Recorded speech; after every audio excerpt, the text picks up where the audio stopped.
Today, we sit down with Ken Johnson, the visionary architect behind the Beecause humanitarian brand.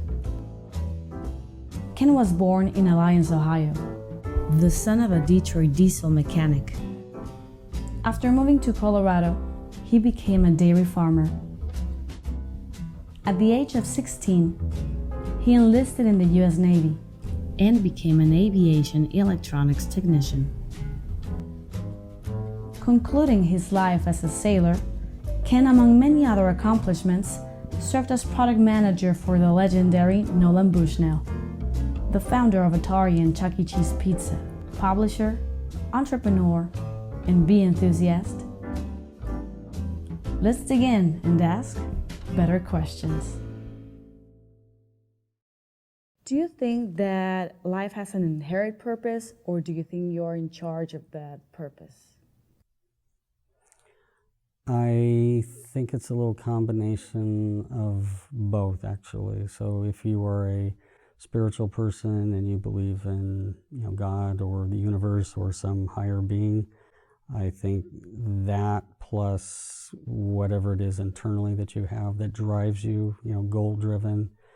I think you can have a goal and you can, pray or whatever, but you have to do things to go after it. I don't think it just happens. So like a combination between the personal and the beliefs? Exactly. Okay. Your most spectacular failure? That's a pretty easy one for me. Several years ago, around 2002, I was hired to do a research project for Viacom Paramount Pictures, and it was in regards to the Frasier television show. The company wanted to know if the Frasier brand could be turned into an actual coffee cafe or an actual brand of coffee. Now, having been somebody that watched Frasier, I did not know the name of the coffee shop that they visited. So it happened to be Cafe Nervosa, meaning nervous. Long story short, I find out that Walmart was interested in doing upscale gourmet coffee shops inside their super centers to compete with Super Target, or Target in their Super Target format. So I made a presentation to them, and they accepted it, and so we went and did coffee shop in Plano, Texas, inside of Walmart stores. Then, about 2 years later, a gentleman comes to the coffee shop saying that he would like to help make a big investment in the company. The second that I saw this person, I had not just little red flags or little pink flags. I mean, it was full-on marching band red flags about this person. And I ignored all of them. That ended up costing me later. And ultimately, it ended up costing me my entire business. So that was my most spectacular failure, primarily because my gut feeling, my intuition, whatever it was that was telling me, no.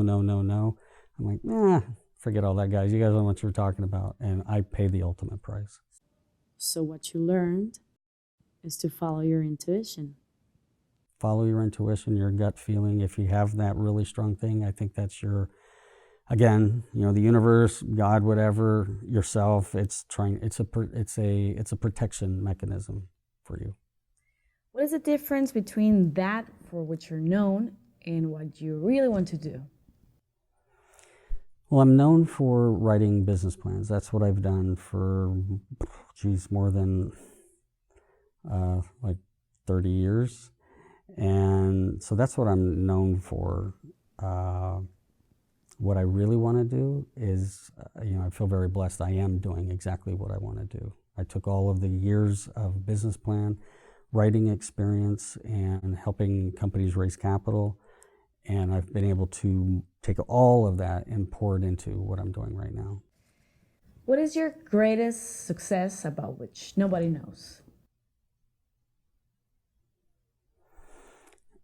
Back in 1991, I was product manager for a company called Octus, which was, the chairman of that company was Nolan Bushnell, the founder of Atari and Chuck E. Cheese, as you mentioned earlier.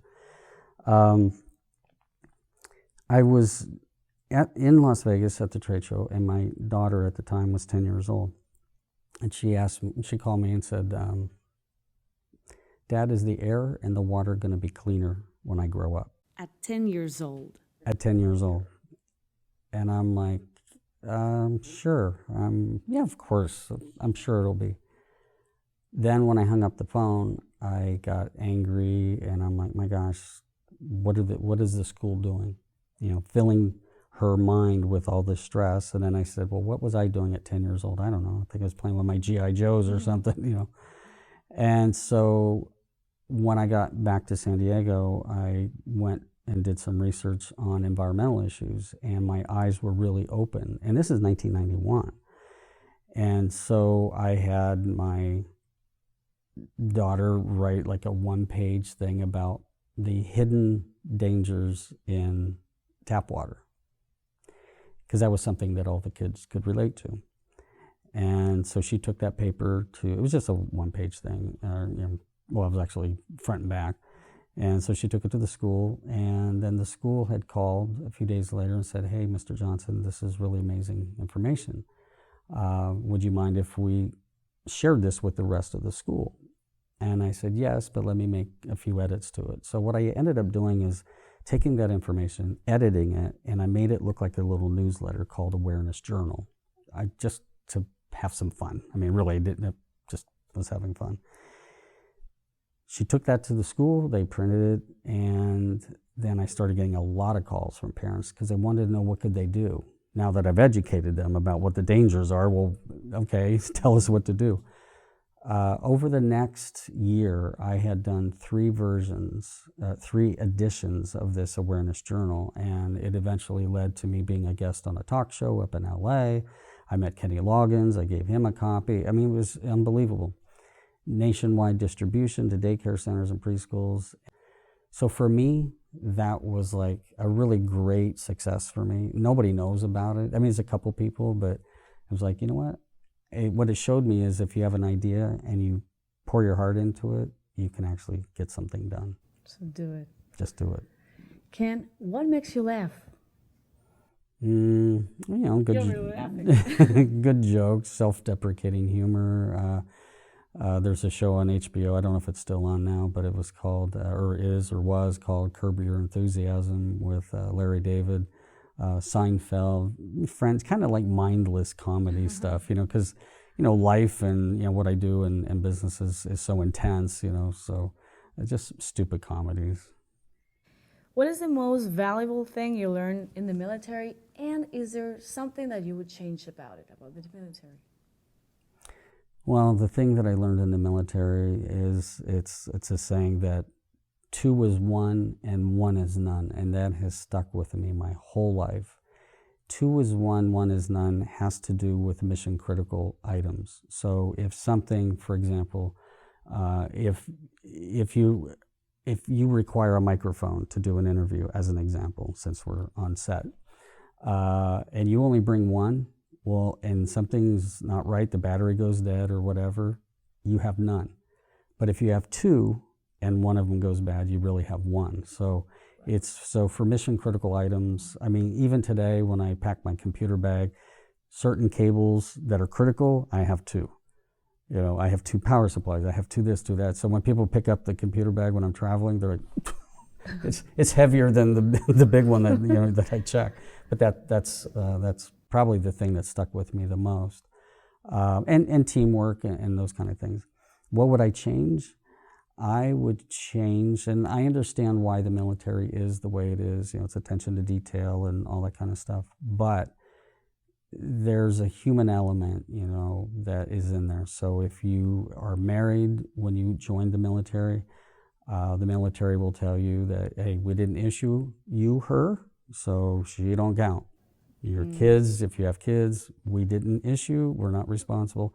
And they don't really mean it in that hard, cold way, but if you need time off because your daughter's sick or whatever, don't expect a lot of sympathy for the military. So when I watch the news about military things and, it's really terrible about the veterans and all that stuff, I get it. There's another side to that story.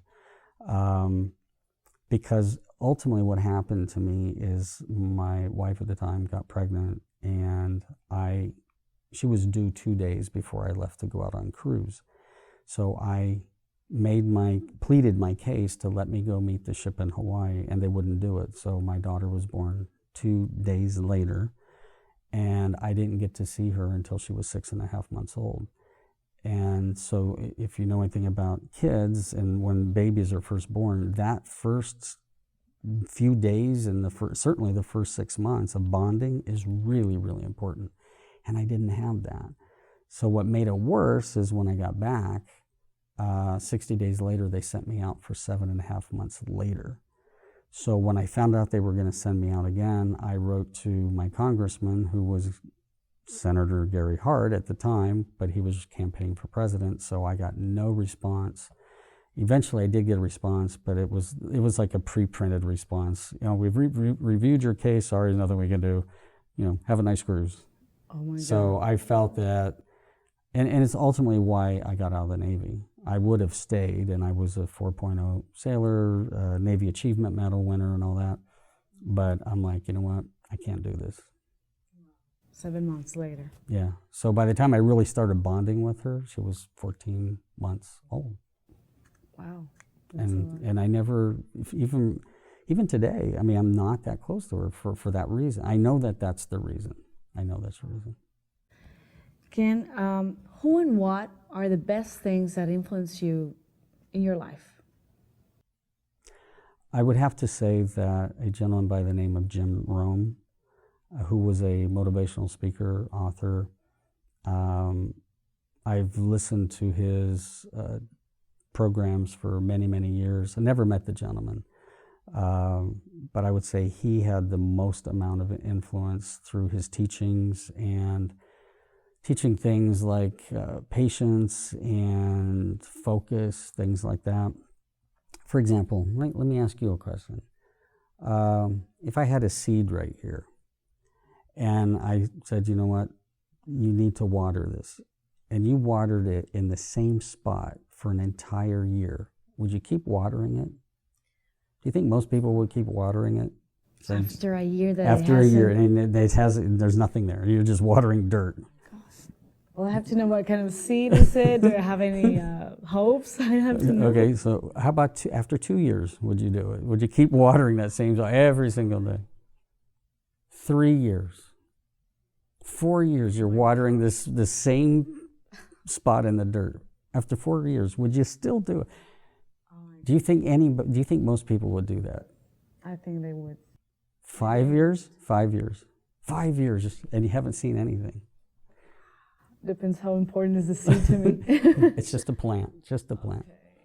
I mean, probably not. Of the people that you know, would they do it? I don't think they would. No. And they probably would have given up after 6 months. Hey, you can plant carrots, you can plant all kinds of things, and within a few days, in some cases, you start seeing some activity. Well, the Chinese bamboo, which they grow to be 90 feet tall, for 5 years, you water that seed, you don't see anything until about 5 years and 5 months later. At 5 years and 5 months, that thing goes from ground level to 90 feet in about 6 months. So the reason that it does, think about 90 feet tall is really, really tall. So what's happening in those first 5.5 years is it's growing underneath the support system, the root system, so that when it grows, and it grows very fast, it can be solid and it doesn't fall over. That's kind of like business, and so those were the types of concepts that Jim, that I got from Jim. So I would say that definitely. What is a better compromise, love or money? Well, the politically correct answer for married people would be, of course, love. But I'll answer honestly, and I would say money. And the reason for that is money is a tool. Love is a great thing. We need it with our families and everything. But if you have love and not money, I don't think the quality of your life is as good. So I would definitely say, money, and try to find that balance. That is because you want to give to the ones you love the best things you can. Exactly, exactly. Ken, if you could have one success of your choosing, would you choose family or business? Another tough one.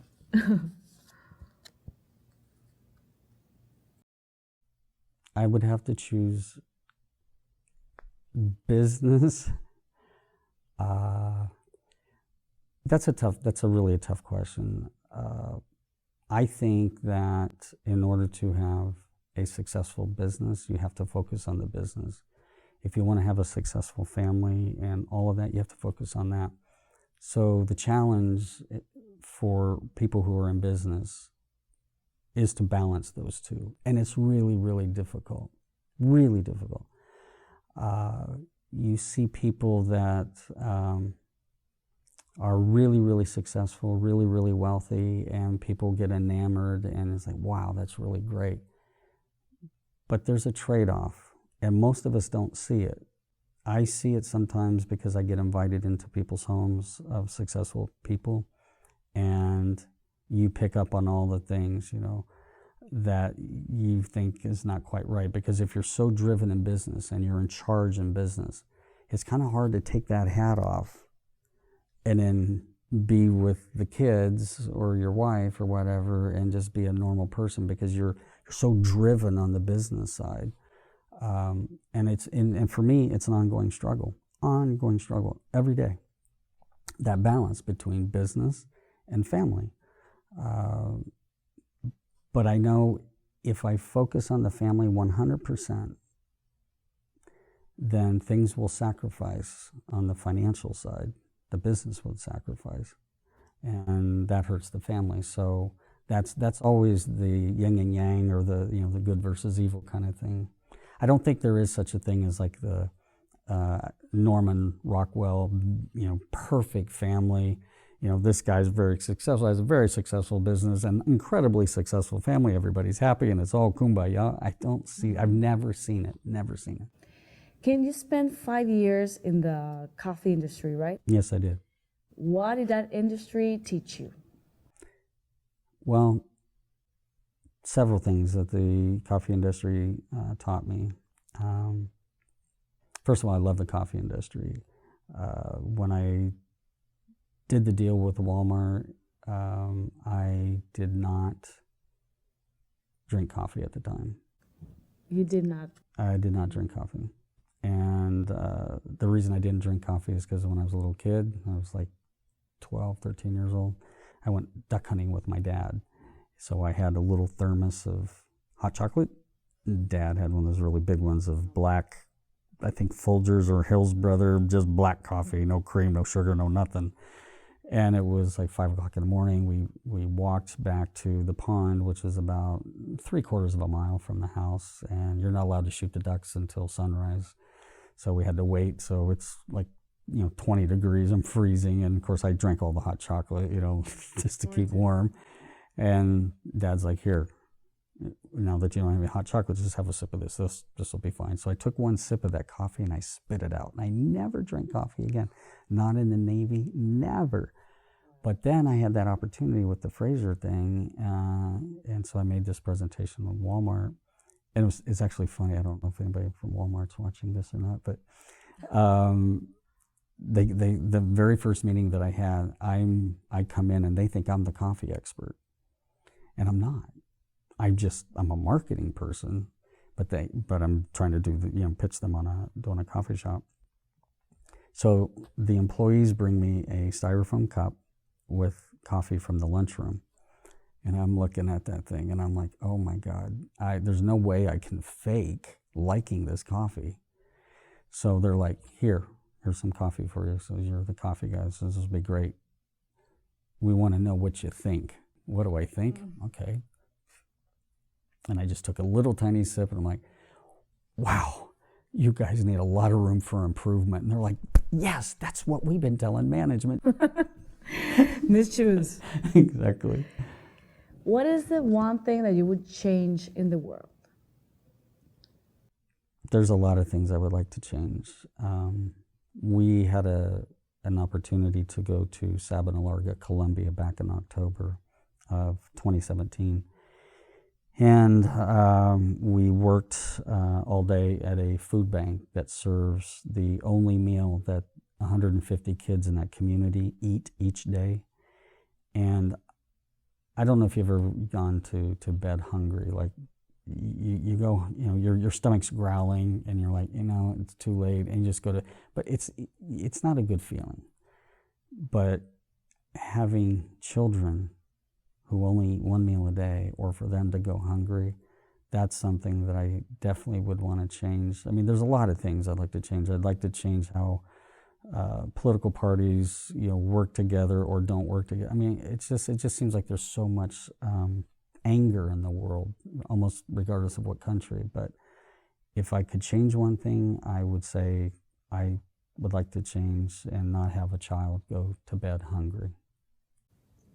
If you could go back and give yourself advice, what would it be and when would it be? I would go back to when I was about 14 years old, roughly, 13, 14 years old. I grew up on a dairy farm and grew up in Colorado. Almost anybody that grows up in Colorado, they know how to ski. I do not know how to ski. And the reason I don't know how to ski is because when you grow up on a dairy farm, you have to milk the cows twice a day. 4 to 4:30 in the morning and 4 to 4:30 in the afternoon. 7 days a week, every single day of the year. There's not enough time for where we live to do chores, get up to the mountains, ski, and get back and do chores. I mean, could I have? Yes, I would, but for all the hours I'd have to drive, it wasn't worth it. So all through high school, I got teased because I didn't have a lot of dates. Well, in fact, I had like 2.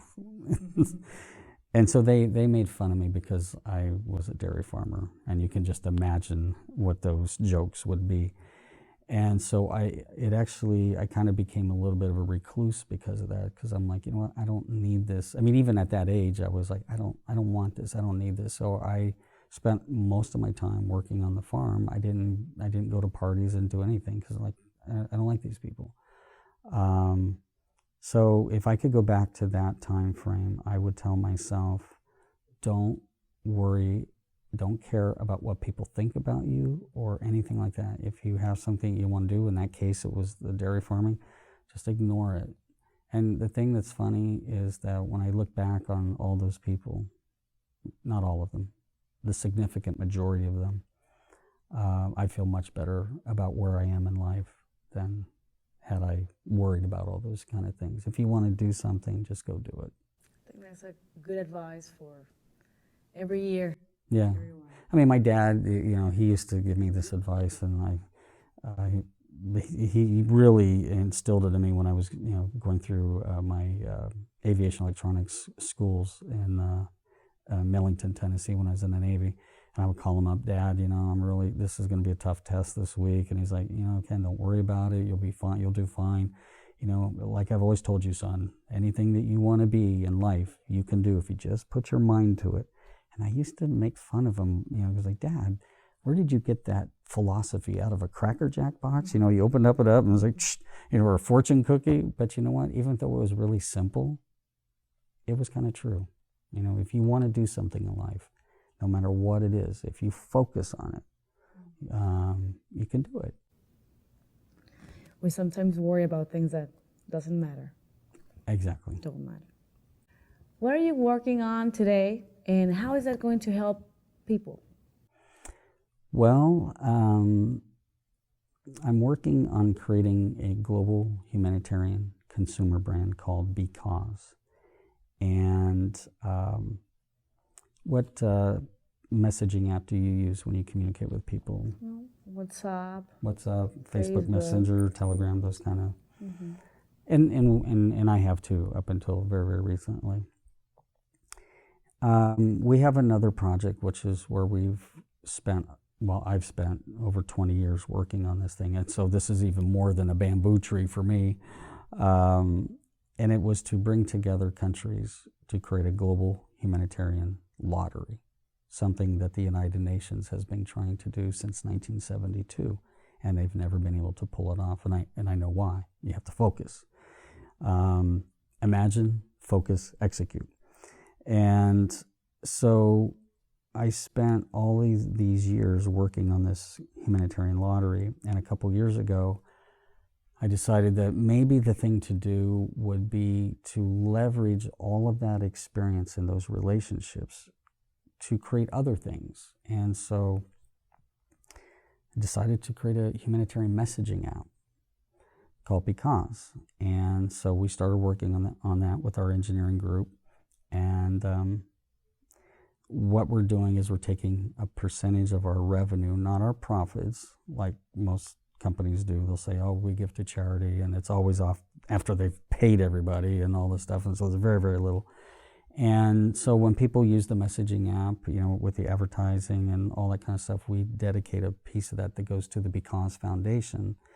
The Beecause Foundation is actually out there doing the work and doing charitable work.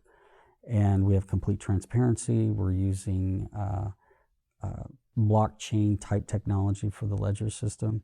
And on the apparel side and the whole branding side, we have, for example, when Hurricane Maria hit, we created these shirts with the bee characters. In fact, you can see, for when we get far enough along with the countries, we present them with a cup of their country and then a male and female bee character that kind of symbolizes their culture for every country that we do. So when we did Puerto Rico with the hurricane, they were saying, it's a way for us to deploy the bees to do humanitarian work or disaster relief and that kind of stuff. And so there's a whole line of apparel that's being designed actually right now. Change, not charity. That's one of our messages. And we think that if you give to charity all the time, the charities in general, they have their hands out all the time. Okay, it doesn't matter if it's the Red Cross or the Girl Scouts. That's how they operate, by donation, and there's not a problem with that. But when it comes to humanitarian issues, if all you're going to do is to give money and give money and give money, and you don't address or solve the core problem, then you're always going to be requiring funds. So our thing is to change the situation, not be a giving of money or a charitable thing. So that's kind of what we're doing. But it's like, for example, we created the soccer ball because we're focused on the Latin American countries, and so be the change. Is part of the message. This is the messaging app, so everything is on a humanitarian level that we're doing. Okay, so you will be helping, one will be helping while chatting. Yes. Whether they, so the thing is that, okay, so that doesn't want to work. Fine. We'll put it up here. The brand is Beecause. It's nice. If you look at what's happened to Facebook recently, they got caught up in congressional hearings because they were selling data without people's permission. So if anybody should benefit from the data that you put on, whether it's Facebook or that social media or a messaging app, it should be you. You should be benefit, because the truth of the matter is these companies cannot exist without us.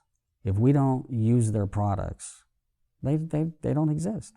So we developed the model with Beecause so that the users would have so much control that if you want us to have your data and you would like to sell your data, you tell us and you will benefit. So we're creating an entire cryptocurrency system to support that entire model. It's very unique, and we're really, really excited about this. Celebrity support and country support around the world is nothing short of phenomenal. That's great, because there's nothing like this. There's nothing like this. There's nothing. And a publicly traded company, they can't do it the way that we're doing it, because if they did, they'd have to give up revenues. And once you're a public company, that's the last thing you can do. Do you have a favorite quote? Actually, I do. And it's actually part of our core message with Beecause. And it was done, the quote was made by Gandhi. And it is the difference between what we do and what we are capable of doing would solve most of the world's problems. And I really believe that. I wish it was my quote. So if you want to make things better, then do something towards how you want things to be. Because if you don't, then you're just on the sidelines complaining. And keeping the same stuff. The same stuff, exactly. Ken, we're going to have 7 quick questions, okay? Okay. Number 1. Favorite invention or technology? iPhone, iPad, Centrifit. No. My favorite invention is actually an automatic mashed potato maker that doesn't, it makes mashed potatoes automatic. Thing's great. You cut up the potatoes, you wash them, put them in this thing. You don't have to mash them or anything. Put a little bit of salt, a little bit of thing, and it steams them, and in like 45 minutes to an hour, and it automatically mixes them up. I'm a big mashed potato fan, but nobody wants to make fresh mashed potatoes. They want to do the box thing with the thing.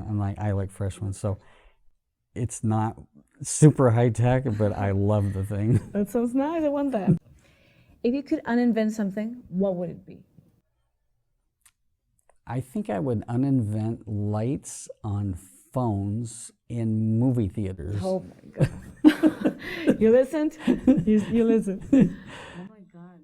So anybody that uses their phone in the theater when I'm trying to watch the movie, that's what I'd like to uninvent.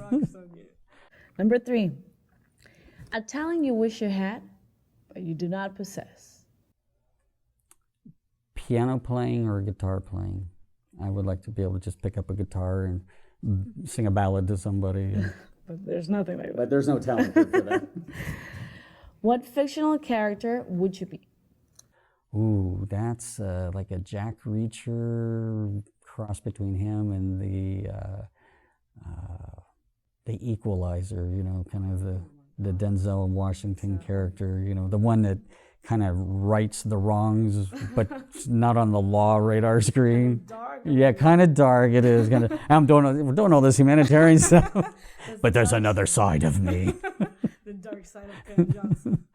What is your favorite joke for a badass like you? Okay, I don't know why I remember this joke, but it's the one that I'm not good at remembering jokes, but for some reason I can remember this one. So son turns 16, goes to his dad and says, "Dad, I'd like to borrow the car keys."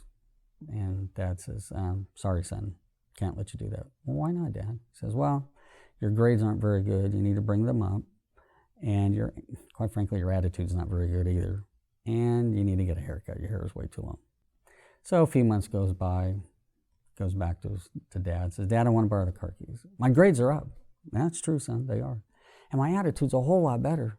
"It is. There's no question about that. But you didn't get that haircut." "That's the thing, Dad. I've been thinking about that a lot. Moses had long hair. Samson had long hair. Even Jesus had long hair." And Dad says, "You're absolutely right. And that's why they walked everywhere." Oh my God. So that's the only joke I can remember. I like that. What music is on your gym playlist? I have a really diverse gym playlist. It's not like The Rock, Dwayne The Rock Johnson's playlist, because I actually got his. Mine is I like Bob Seger. I'm a 70s guy. So I listen to Bob Seger a lot. AC/DC. 80s? Yeah, 80s. That's on my playlist. The Traveling Wilburys is on my playlist. And then I have Mike and the Mechanics, which is really a disconnect from those other groups. And I don't know, it's just really weird. But it's that kind of music. Sometimes it's like, depending on my mood, because music puts me in a mood, so I can be really mellow, I can be flamenco guitar. I'm like, oh yeah, this feels good. And then sometimes I just want to rock out and get in there and like, just do this thing. Depending on your attitude. Depending on the attitude. Now, before we leave, Yes. What question should we have asked, but we didn't, and would you come back to answer it? You didn't ask me about my experience as product manager with Nolan Bushnell, and there's a few stories there. And would I come back? Yeah, if Nolan's watching, I'm definitely coming back. Nolan watches. Well, this was Better Questions. If someone wants to help, how can they get a hold of you or Beecause? Can you give us your website? Sure, it's www.bethechangetoday.com, and that's thechangetoday.com. All right. Well, thank you for watching. This was Better Questions with Ken Johnson. Thank you for watching. Thank you. Thank you for coming. I've made some statements that she never lets me live down. I mean, one of them was, everybody's nice in the beginning. Because when she first met me, she was like, God, you're so nice. I'm like, well, everybody's nice in the beginning. Because it's true, everybody's nice in the beginning. Exactly, because then they won't want to be with you. And then the other one she gives me a hard time is Valentine's Day. Because, well, to me, Valentine's Day, okay. First of all, I'm a marketing person. So I understand the retail industry. I understand they have to make sales. So they create these holidays that have nothing to do with anything, you know, to push product. So you're telling me that because I don't take you to dinner on Valentine's Day, that I don't love you? What about the other 364 days of the year? we go to dinner 100 times, but because one time we don't go to dinner on I never liked Valentine's Day.